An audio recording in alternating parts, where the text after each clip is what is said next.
Hello दोस्तों, good evening, नमस्कार। आप सभी का एक बार जो है फिर से बहुत-बहुत स्वागत है आप सभी के अपने यूट्यूब चैनल परीक्षा की शिक्षा में। उम्मीद करता हूँ, आशा करता हूँ आप जो स्वस्थ हैं, कुशल मंगल अपनी तैयारी जो अच्छे और बढ़िया तरीके से कर रहे हैं। तो जो भी क्लास में फर्स्ट टाइम आए हैं, पहली बार आए हैं, नए हैं, उन सभी को बता दिया जाए कि हमारे चैनल पे आपकी जो बीएड पोस्ट परीक्षा 2025 की आपकी तैयारी चाहते हो रेगुलर बेसिस पर जो डेली करवाते हो, जिसे भी तैयारी पूरी करनी है, कंप्लीट करनी है, चैनल को सब्सक्राइब करके आप लोग हमारे साथ जुड़े। क्लास का समय देखिए, जीके जीएस की जो है सुबह 10 बजे डेली देखने को मिलती है। रीजनिंग की जो क्लास है दोपहर को 1 बजे, कला की जो क्लास है शाम को 4 बजे और हिंदी की जो क्लास है शाम को 7 बजे आप सबको हमारे चैनल पे देखने को मिलेगा। आप सबको इसी टाइम पे क्लास से जुड़ के तैयारी को पूरा और कंप्लीट करना। नीचे डिस्क्रिप्शन में जो कि इंस्टाग्राम टेलीग्राम का लिंक मिलेगा, तो आप हमें इंस्टाग्राम पे फॉलो करेंगे, टेलीग्राम चैनल को ज्वाइन करेंगे। टेलीग्राम चैनल पर डेली बेसिस पे क्लास का अपडेट और आपको एग्जाम का अपडेट जो है देखने को मिल जाएगा, तो आप लोग जो टेलीग्राम चैनल को ज्वाइन करेंगे। ठीक है, क्लास स्टार्ट करें बिना किसी देरी के। एक एक क्वेश्चन आपके एग्जाम के लिए बहुत इंपॉर्टेंट, ध्यान से देखिएगा और बताइएगा राइट आंसर का। क्लास स्टार्ट करने से पहले सभी से रिक्वेस्ट है, जिसने लाइक नहीं किया लाइक करेंगे, शेयर नहीं किया शेयर करेंगे, और जिसने भी तक चैनल को सब्सक्राइब नहीं किया सब्सक्राइब। पहला क्वेश्चन है 51 नंबर, य का उच्चारण स्थान क्या है?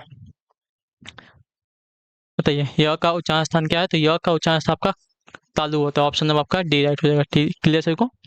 तालु में आपका चौथा जो यहाँ भी आता है, ये बात ये याद रखिएगा। ठीक है, चलिए अगले क्वेश्चन की तरफ बढ़ेंगे। आपका 52 नंबर, ये जो चिन्ह दिया गया है कष्टांकित विराम चिन्ह का नाम क्या? बताइए, कष्टांकित विराम चिन्ह का नाम क्या है?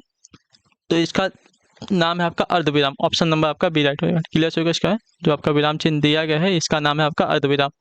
अगला आपका है 53 नंबर, उत्तर दीजिएगा राइट आंसर का हो जाएगा। ठीक है, मानव मात्र को गीता के महात्म्य से परिचित होना अनिवार्य है। ठीक है, मानव मात्र को गीता के महात्म्य से परिचित होना अनिवार्य। रेखांकित शब्द को शुद्ध करें। ठीक है, महात्म्य, महात्म्य का अगर शुद्ध वाक्य देखा जाएगा तो महात्म्य हो जाएगा। ये ऐसा हो जाएगा। ऑप्शन नंबर आपका बी वाला, महात्म्य की वर्तनी जो दी गई है ऑप्शन नंबर बी की राइट हुई। अगले क्वेश्चन की तरफ बढ़ेंगे। 54 नंबर, निम्नलिखित में से कौन सा शब्द का समूहवाचक संज्ञा नहीं है? सभा है, कक्षा है, भीड़ है, दौड़ है। तो दौड़ आपका समूहवाचक संज्ञा का उदाहरण नहीं है। ऑप्शन नंबर आपका डी राइट हो। ठीक है, दौड़ आपका जो है भाववाचक संज्ञा है। जिस संज्ञा से वस्तु अथवा व्यक्ति के समूह का बोध होता हो उसे आपका समूहवाचक संज्ञा कहते हैं। जैसे सभा, कक्षा, भीड़ समूहवाचक संज्ञा के उदाहरण है। अगले क्वेश्चन की तरफ बढ़ेंगे। 55 नंबर है, उत्तर दीजिएगा राइट आंसर हो जाएगा। ठीक है, रूप के अनुसार क्रिया विशेषण कितने प्रकार के होते हैं? तो रूप के अनुसार क्रिया विशेषण आपको होते हैं साथियों 3 प्रकार के। ऑप्शन नंबर आपका सी राइट हो जाएगा। मूल क्रिया विशेषण, यौगिक क्रिया विशेषण और स्थानीय क्रिया विशेषण। ठीक है, ये आपका ऑप्शन नंबर सी राइट हो जाएगा। चलिए 56 56 नंबर, निम्नलिखित शब्दों में से कौन सा शब्द आपका पुल्लिंग है? ठीक है, कौन सा शब्द आपका पुल्लिंग है? संकल्प। ऑप्शन नंबर आपका ये जो दिया गया पुल्लिंग शब्द है। ठीक है, दिए गए विकल्प में संकल्प आपका शब्द पुल्लिंग है। शेष, घटना, लज्जा, प्रार्थना स्त्रीलिंग शब्द है।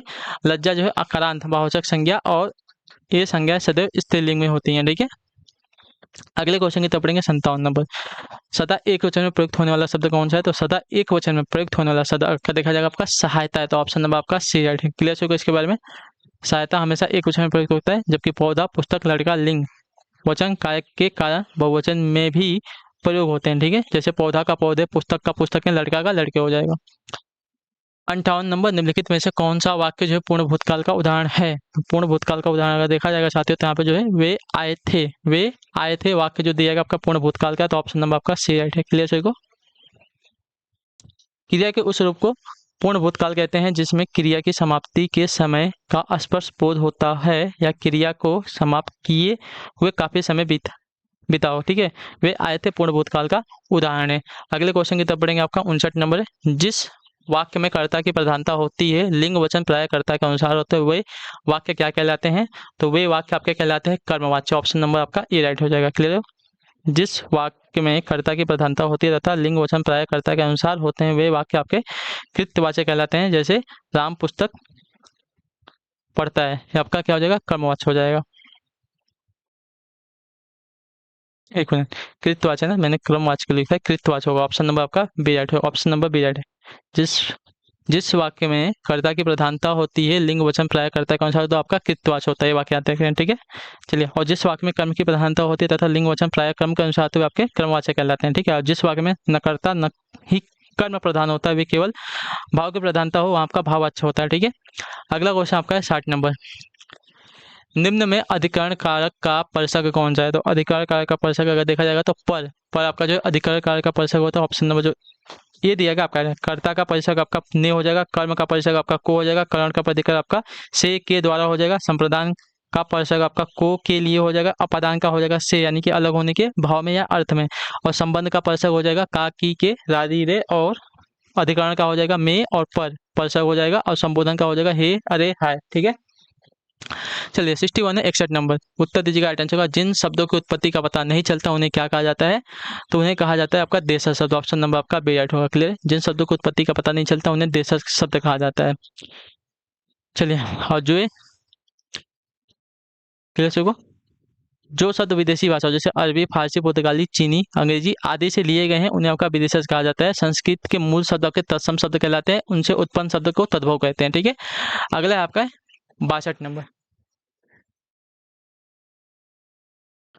निम्नलिखित में से संकर शब्द कौन सा है, तो संकर शब्द का यहाँ पे देखा जाएगा चुगलखोर है। ऑप्शन नंबर आपका जो बी दिया गया आपका राइट आंसर। चुगलखोर आपका संकर शब्द है, दो भिन्न भाषाओं के मेल से बने शब्द को संकर शब्द कहते हैं। ठीक है, जैसे थानेदार, मोटर गाड़ी, रेलगाड़ी, टिकट घर। नारिकेल तत्सम शब्द है, आतिशबाजी आपका एक, और लफंगा ये आपका विदेशी शब्द है। अगला आपका 63 नंबर, मिथिलेश कुमारी किन्हें कहा जाता है, तो मिथिलेश कुमारी आपका कहा जाता है यहाँ पे सीता को। ऑप्शन नंबर आपका बी राइट होगा। ठीक है, मिथिलेश कुमारी सीता को कहा जाता है। इनके अन्य नाम आपके भूमिजा, वैदेही, जानकी, रामप्रिया, जनक सुता है। चलिए 64 नंबर, अधिमानता में प्रयुक्त उपसर्ग बताएं। ठीक है, अधिमानता का प्रयुक्त उपसर्ग क्या होता है, तो अधिमानता में आपका अधि उपसर्ग लगा। ऑप्शन नंबर आपका सी दिया गया। ठीक है, जो शब्दांश या अव्यय किसी शब्द के पहले आकर उसका विशेष अर्थ प्रकट करता है उसे आपका उस शब्दांश का अव्यय, उस शब्दांश या अव्यय को जो है उपसर्ग कहते हैं। ठीक है, अधिमानता में प्रयुक्त उपसर्ग आपका अधि है, अधि उपसर्ग से बनने वाले शब्द के अधिकरण हो जाएगा, अधिकार हो जाएगा, अधिराज होगा, अध्यात्म हो जाएगा, अधिपति हो जाएगा, अध्यक्ष हो जाएगा। अगला आपका 65 उन्मूलन का सही विपरीतार्थक शब्द क्या होता है, तो उन्मूलन का सही विपरीतार्थक शब्द अगर देखा जाएगा का रोपण हो जाएगा। ऑप्शन नंबर आपका डी राइट होगा। क्लियर से को उन्मूलन का विपरीतार्थक शब्द आपका रोपण है। उन्मूलन शब्द का अर्थ होता है जड़ से उखाड़ना, जबकि रोपण का अर्थ होता है लगाना। ठीक है, प्रत्यारोपण का अर्थ होता है किसी के शरीर से एक स्वस्थ और कार्यशील अंग निकालकर उसे किसी दूसरे के क्षतिग्रस्त या विफल अंग की जगह लगाना। ठीक है, उसको प्रत्यारोपित करना होता है। अगला आपका 66 नीचे दिए गए शब्दों में से कौन सा शब्द अग्नि का पर्याय है नहीं है। ठीक है, नीचे दिए गए शब्दों में कौन सा शब्दों का अग्नि का पर्याय नहीं है, तो आपका आंसर होगा अनिल। अनिल आपका जो अग्नि का पर्याय नहीं होता है। ठीक है, ये आपका हवा का पर्याय होता है। अनल रहता है तो अनल जो है आपका अग्नि का पर्याय होता है, अनिल जो है आपका हवा का पर्याय होता है। क्लियर है को हवा के प्राचीन शब्द देखिए वायु, समीर, मारुत, वात, बयार, प्रकंपन, समीरण, पवन इत्यादि से होते हैं। इसी प्रकार अग्नि का प्राचीन शब्द होगा आग, वहीन, पावक, अनल, वायुशका, दहन, धूमकेतु, कृषाणु इत्यादि सभी होते हैं। 67 है 67 नंबर, निम्न में कौन सा शब्द का अनेकार्थक है। ठीक है, अनेकार्थक शब्द आपका यहाँ पे कौन सा हो जाएगा, चलिए अभिमान है, आयु है, अधिक है, अर्थ है।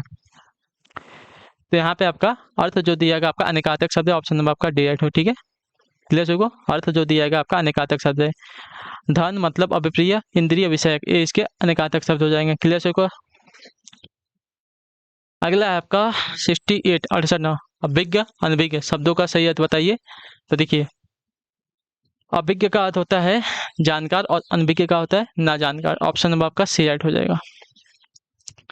69 है दिए गए वाक्यों के लिए प्रयुक्त होने वाली सही विकल्प को चुनना है। ठीक है, वह कवि जो तत्काल कविता करने में कुशल हो उसको कहा जाता है आपका आंसू कवि। ऑप्शन नंबर आपका डी राइट होगा। क्लियर से को वह कवि जो तत्काल कविता लिखने में निपुण होता है, ऐसे कवि को आंसू कवि कहा जाता है। जो कवियों में श्रेष्ठ हो उसे आपका महाकवि कहा जाता है। जो किसी राज दरबार में रहकर राजा से संबंधित कविताओं की रचना करता है उसे आपका राजकवि कहा जाता है।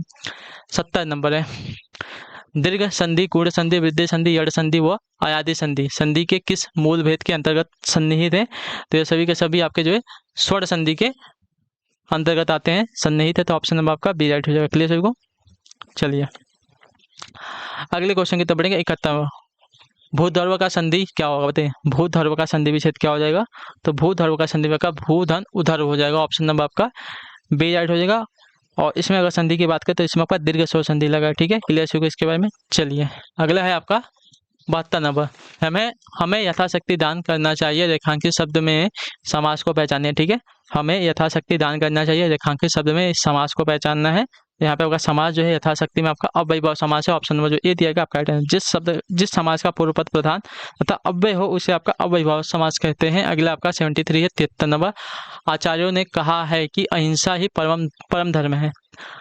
संरचना के आधार पर वाक्य भेद बताइए। ठीक है, आचार्यों ने कहा है कि अहिंसा ही परम धर्म है। संरचना के आधार पर वाक्य के भेद बताइए। तो आपका मिश्र वाक्य, ऑप्शन नंबर आपका जो डी दिया गया आपका राइट आंसर। आचार्यों ने कहा है कि अहिंसा ही परम धर्म है। यह वाक्य यह संरचना के आधार पर जो मिश्र या मिश्रित वाक्य, संरचना या बनावट की दृष्टि से वाक्य 3 प्रकार के होते हैं: सरल वाक्य, संयुक्त वाक्य, मिश्रित या मिश्र वाक्य। ठीक है, जिस वाक्य में क्रिया एक कर्ता होता है उसे आपका सरल वाक्य कहते हैं। ठीक है, अगला आपका 74 नंबर, निम्नलिखित में से शुद्ध वाक्य को पहचानिए। शुद्ध वाक्य का देखा जाएगा यहाँ पे, मैं तुमको कुछ कहता है, गलत है। मैं और मेरी वहाँ घूमने जाने वाली है, ये भी गलत है। मैं प्रत्येक को 5-5 रुपए दिए जाए, ये वाला वाक्य जो है शुद्ध है। ठीक है, प्रत्येक को 5-5 रुपए दिए जाए। सी वाला जो दिया गया वाक्य आपका शुद्ध है, इसमें कोई आपका अशुद्ध नहीं। तुम्हारे को नहीं होगा, गलत हो जाएगा। ठीक है, 75 नंबर, वाक्य एक से बढ़कर दूसरे का अर्थ व्यक्त करने के लिए सही लोकाकृत क्या हो जाएगा? तो एक से बढ़कर दूसरे का अर्थ व्यक्त करने के लिए सही लोकाकृत आपका हो जाएगा साथियों, शेर को सवा शेर। ठीक है, ऑप्शन नंबर जो आपका बी दिएगा आपका राइट आंसर होगा। एक से बढ़कर दूसरे का अर्थ व्यक्त करने के लिए एक मुहावरा आपका लोकोकित हो जाएगा, शेर को सवा शेर। ठीक है, समर्थ को नहीं दोष गोसाई, इसका अर्थ हो जाएगा सामर्थ्यवान के दोष या अपराधी की शख्स क्षम्य। ठीक है,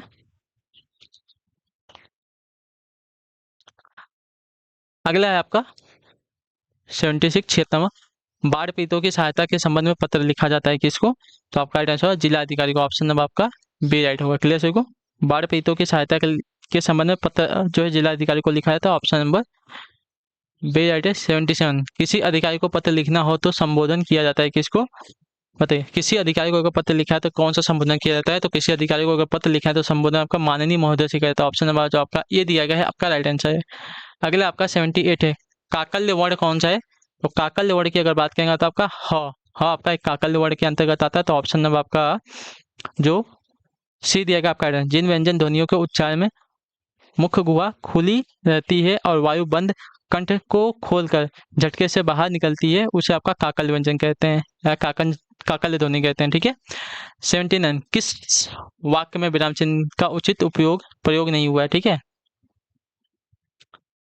मैं मनुष्य में मानवता देखना चाहता हूँ, उसे देवता बनाने में मेरी इच्छा नहीं है। इसमें जो विराम चिन्ह सही लगे हुए हैं वह बहुत दूर से आ रहा है, ये भी आपका शुद्ध वाक्य, मतलब विराम चिन्ह जो सही है। सुनो वह गा रही है, ये वाला जो दिया गया आपका शुद्ध वाक्य, इसमें जो आपका उचित नहीं लगा है विराम चिन्ह। ठीक है, इसमें आपका जो है यहाँ पे विस्मयादि बहुवचन चिन्ह के स्थान पर जो है अल्प विराम आएगा। ठीक है, क्लियर होगा इसके बारे में? विस्मयादि बहुवचन चिन्ह नहीं आएगा, यहाँ पे जो है अल्प विराम का चिन्ह आएगा जो कि कॉमा होता है। ठीक है, प्रिय महाशय मैं आपका आभारी हूँ, ये भी आपका जो है शुद्ध हो जाएगा विराम चिन्ह। आजकल अनुशासन के अभाव में विद्यार्थियों में उच्च श्रृंखलता आती है, रेखांकित शब्द को शुद्ध करें। ठीक है, तो यहाँ पे जो है आपका यहाँ पे उच्च श्रृंखलता, ऑप्शन नंबर जो सी वाली दी गई है ये आपकी शुद्ध हो जाएगी वर्तनी। ठीक है, क्लियर होगा इसका? उच्च श्रृंखलता की बनती है, ऑप्शन नंबर जो सी में दी गई है आपकी राइट आंसर हो जाएगी। चलिए अगला आपका साथियों 81 नंबर, भाववाचक संज्ञा कितने प्रकार के शब्दों से बनती है? तो आपकी बनती है साथियों 5 प्रकार के। ऑप्शन नंबर जो आपका सी दिया गया आपका राइट आंसर है। जातिवाचक संज्ञाओं से, सर्वनामों से, विशेषणों से, अव्ययों से और क्रियाओं से। ठीक है, भाववाचक संज्ञाओं जैसे बूढ़ा से बुढ़ापा, पंडित से पंडिताई इत्यादि सभी। और सर्वनामों की बात है अपना से अपनापन, स्व से स्वतत्व। ठीक है, विशेषण की बात करें तो ठीक है, चतुर से चतुरता, मिठा से मिठास। ठीक है, अव्ययों की बात करें तो धिक से धिक्कार, दूर से दूरी। ठीक है, और क्रिया की बात करें चढ़ना से चढ़ाई और लिखना से लिखाई इत्यादि होगा। चलिए अगला आपका 82 नंबर, परिमाणवाचक क्रिया अव्यय विशेषण कौन सा? बताइए, परिमाणवाचक क्रिया विशेषण अव्यय कौन सा है? तो परिमाणवाचक क्रिया विशेषण अव्यय की अगर बात करेंगे तो आपका इतना हो जाएगा, ऑप्शन नंबर सी राइट हो जाएगा। क्लियर होगा इसके बारे में? परिमाणवाचक क्रिया विशेषण का अव्यय इतना हो जाएगा। अगला आपका है 83 नंबर, निम्न में पुल्लिंग शब्द कौन सा है? तो पुल्लिंग शब्द की अगर बात करें आपका नेत्र जो दिया गया आपका पुल्लिंग शब्द, ऑप्शन नंबर आपका डी राइट होगा। ठीक, दया प्रार्थना वायु आपके स्त्रीलिंग शब्द है। अगले क्वेश्चन की तब पढ़ेंगे आपका है 84 नंबर, निम्नलिखित में से किस वाक्य में भविष्य काल है? तो किस वाक्य में भविष्य काल की अगर बात करेंगे तो भविष्य काल जो है आपका मैं आपके प्रतीक्षा करूंगा, ये वाला वाक्य जो है आपका भविष्य काल में, ऑप्शन नंबर जो ए दिया गया आपका राइट आंसर होगा। क्लियर होगा इसके बारे में? चलिए मैं आपकी प्रतीक्षा करूंगा वाक्य जो है भविष्य काल में।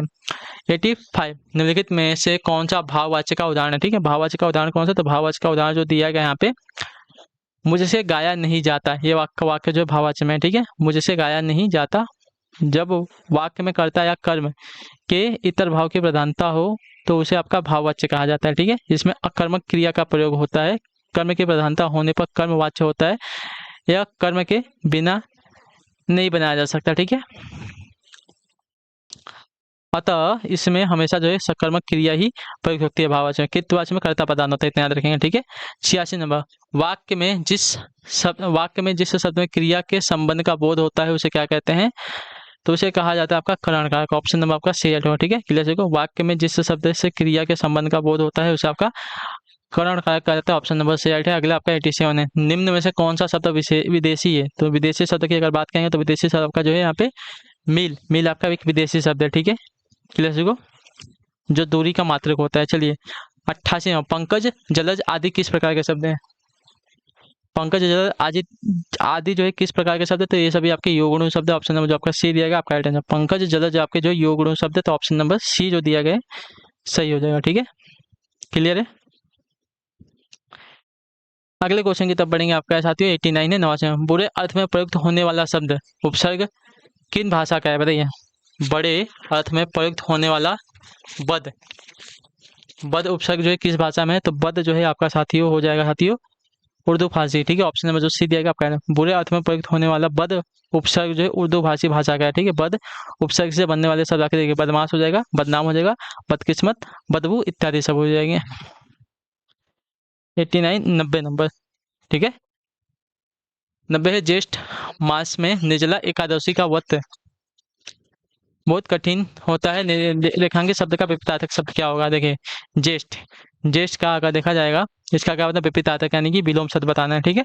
तो ज्येष्ठ का विलोम अगर देखा जाएगा साथियों तो आपका हो जाएगा साथियों कनिष्ठ। ऑप्शन नंबर आपका डी हो गया। ज्येष्ठ शब्द का विलोम आपका कनिष्ठ होता है, जबकि आदर्श का विलोम आपका यथार्थ होता है। अगला आपका 91, इनमें मदिरा का प्रवाची कौन सा नहीं है? तो मदिरा का प्रवाची आपका हो जाएगा साथियों यहाँ पे अमी जो आपका मदिरा का प्रवाची नहीं है, तो ऑप्शन नंबर आपका सी है। अमी शब्द जो है मदिरा का प्रवाची शब्द नहीं है, या अमृत का प्रवाची शब्द है, ठीक है। जबकि मधु, सुरा, मद आदि जो है मदिरा के प्रवाची शब्द है, ठीक है।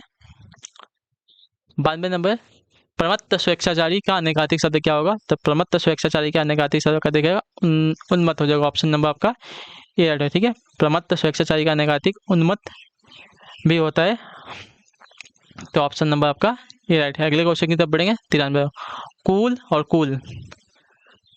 कूल शब्द युग्म के सही अर्थभेद का चयन करना है, ठीक है। तो जिसमें छोटी ऊ की मात्रा है उस कुल का अर्थ होता है साथियों सब, और जिसमें बड़ी ऊ की मात्रा है कुल में उसका अर्थ होता है वंश। तो ऑप्शन नंबर आपका डी राइट है। क्लियर है। चलिए एक मिनट, ऑप्शन नंबर डी जो दिएगा आपका राइट आंसर होगा, ठीक है।